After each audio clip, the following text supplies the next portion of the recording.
Well, look who's sitting next to me here in New York. So there she is. This is Lara Trump, sports fans. I think New York has declared war on landlords. I don't think that's good. No, I think it's terrible. I mean, it seems like they declared war on so many people, right? Yeah. The people who create the jobs in the city, the people who can leave have already left. We've seen this mass exodus.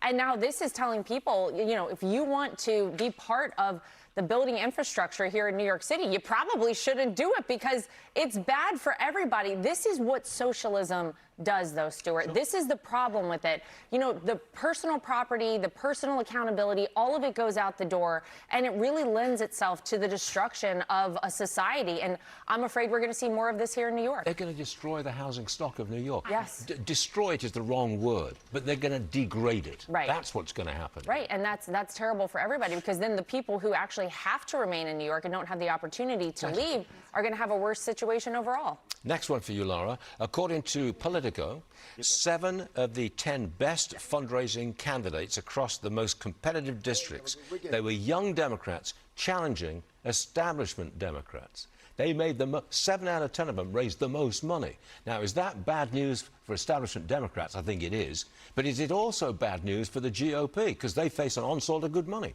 Yeah, I will say the Democratic Party is in a complete free fall. It's a complete mess over there. We can all see that. But your question about the GOP, this is important, and people need to understand this. If you look at those candidates, actually, the GOP candidates raised a lot more early on, and those numbers really aren't reflected there. If you also look at the NRCC and the DCCC, these are the kind of committees for fundraising for the House. Whenever you look at the Republican side of things, they have about $9 million more cash on hand. Then check out the RNC versus the DNC. The RNC has about $125 million in the bank right now. The DNC is in debt. They actually have more debt than they do cash on hand. $18 million in debt, $14 million cash on hand. And that also is going to be really powerful come these midterms because of that recent Supreme Court decision. They have more fluid use of that money. So you can feel a little better right now. I think we feel okay right now. I'm not going to panic yet. No, I'm not freaking out yet. Now, the president, your father-in-law, he's going to attend the World Cup final in New York, New Jersey. I'm trying to figure out, it's between Spain and Argentina. Yeah. I'm trying to figure out who he's going to support because he's good friends with the leader of Argentina. Yes, that's right. But he doesn't like the leaders of Spain. So well, is he going to maybe you Argentina? just answered your own question there, Stuart. I'll tell you this, our whole family is going to go, and I think maybe only my father-in-law's excitement for this is maybe surpassed by my son's excitement for this, who already has his Argentina jersey picked out. So we know who my son is cheering for, but you're right. Look, whenever you look around the world, you've seen so many of these world leaders kind of emulate President Trump. Certainly the leader of Argentina, we could say that about. So maybe you answered your own question, but I guess we'll all have to wait until Sunday, and we'll be there. I could not be more excited about it. When he presents the trophy, just make sure he gives it up. You know, because he wants to grab hold of that thing. He will. And by the way, can we give credit to the fact that this has been the most exciting World Cup? Thank you, President Trump, for making sure that it's here in the United States in 2026. Great stuff overall. It's been really fun. Oh, it's a brilliant World Cup. Yeah. I'm going to change the subject for a second. Okay. We saw you and Griff Jenkins riding bikes together, okay? I want you to listen to what Griff had to say about you earlier in the show. Roll the tape. Okay.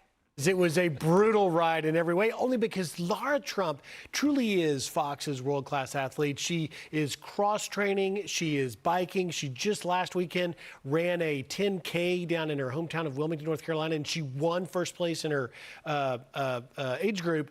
And it's just remarkable. She likes to turn it up to make me try and keep up, which I struggled mightily. What was the bike ride all about? You just trying to prove that you could do more than Griff? No, this was advertised to me as a nice casual bike ride because I'm going to be hosting Fox and Friends with him on Saturday morning tomorrow. And they said, let's do a nice little casual bike ride. Then Griff Jenkins shows up, and all of a sudden they tell me it's a race, Stuart. So I'm not in it to lose a race. I mean, my last name now is Trump after all. We're not in it to lose. We're in it to win. It was so much fun, though. We rode up on the hills in Westchester, which are brutal for biking and running. And you have to tune in tomorrow to see what actually happened and the whole scope of it. It was really exciting. But what's your sport? It's not biking. I do triathlons. I like CrossFit. I do Pilates. I like to do a lot of different things. You got to keep the body guessing. We're in the Maha era now, Stuart, and so we want to improve our body, and to do that, you got to keep it guessing. So I like to do a whole lot of things.